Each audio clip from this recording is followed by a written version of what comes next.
یہ ذی الحجہ کا مہینہ ہے اور آج سے ایام تشریق بھی شروع ہو گئے ہیں جن میں تکبیر پڑھی جاتی ہے۔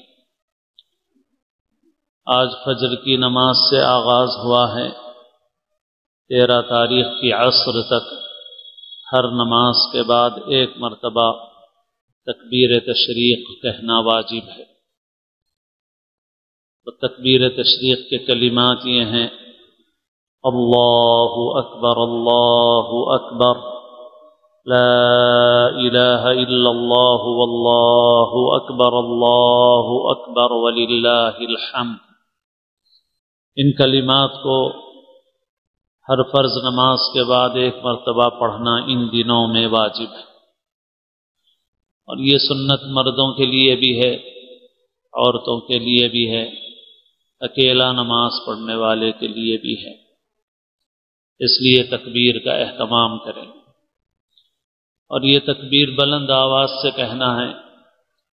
عام طور پر امام کے قریب کچھ لوگ بلند آواز سے کہتے ہیں، لیکن پیچھے بہت سارے لوگ ایسے ہوتے ہیں جو اس تکبیر کو وضاحت کے ساتھ بلند آواز سے ادا نہیں کرتے۔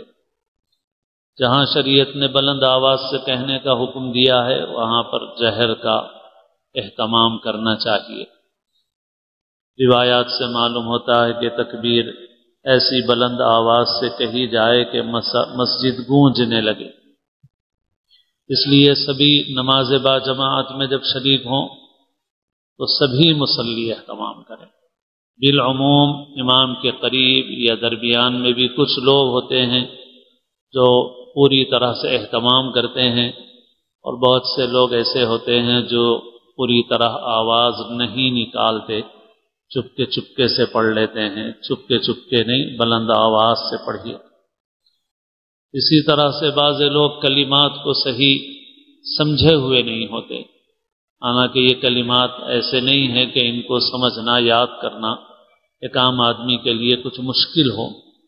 جو الفاظ ہیں وہ عام طور پر ہمارے ذکر میں آتے ہی رہتے ہیں، اللہ اکبر ہے، لا الہ الا اللہ ہے، تو مگر چونکہ توجہ نہیں کرتے تو اس وجہ سے بعض لوگ صرف آواز میں آواز ملا لیتے ہیں اور الفاظ کو پوری طرح سے سمجھتے نہیں ہیں۔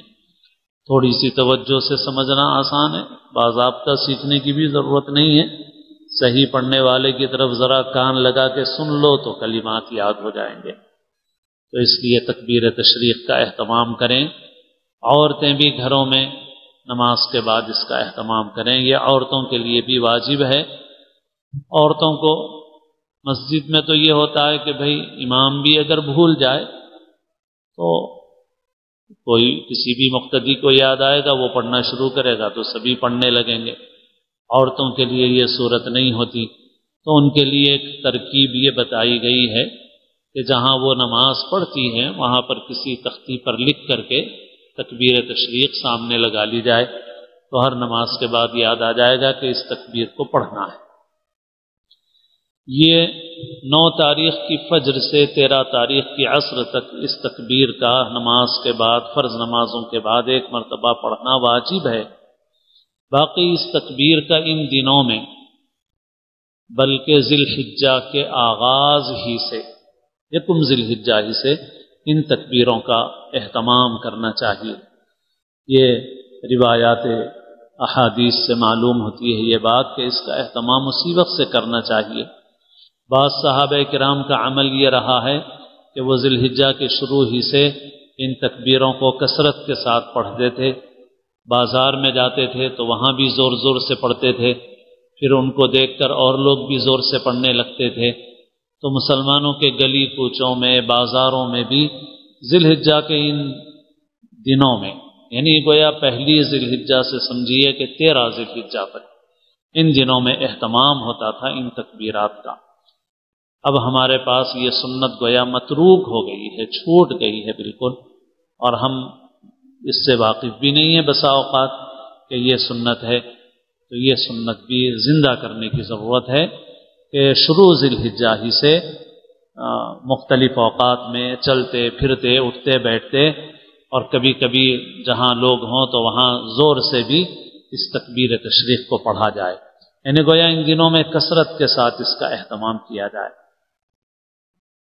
تو ذی الحجہ کے شروع سے یہ حکم ہے۔ البتہ آج جو فجر سے شروع ہوا ہے، بس فرق اتنا ہے کہ 9 ذی الحجہ کی فجر سے 13 کی عصر تک واجب ہے ایک مرتبہ پڑھنا، باقی جو سنت اور مستحب کے درجے میں ہے وہ تو کثرت کے ساتھ ہے اور ان تمام دنوں کے اندر، اس لیے تکبیر تشریق کا اہتمام کریں۔